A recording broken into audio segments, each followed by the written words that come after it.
Hello friends, welcome to Kavitha சமையல். இன்றைக்கி நம்ம வீட்டில் எறா தொக்கு செய்யலாம் வாங்க.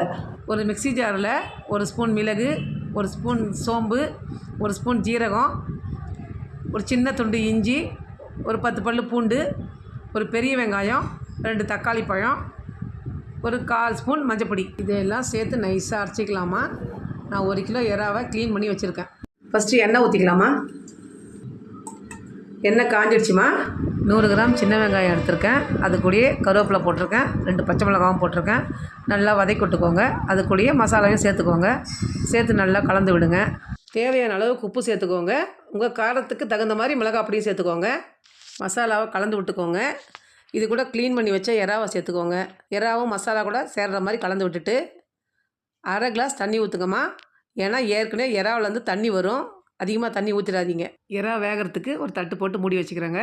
எறா வெந்து எண்ணெய் பிரிஞ்சு வந்துருச்சுமா. இப்போ கொத்தமல்லி தழை தூவி இறக்கிட்டோன்னா சுவையான எறா தொக்கு தயாராகிடுச்சுமா. சுட சுட எறா தொக்கு ரெடி ஆகிடுச்சுமா. இந்த வீடியோ உங்களுக்கு பிடிச்சிருந்தா லைக் பண்ணுங்கள், ஷேர் பண்ணுங்கள், கமெண்ட் பண்ணுங்கள், மறக்காமல் சப்ஸ்கிரைப் பண்ணுங்கள். தேங்க்ஸ் ஃபார் வாட்சிங்.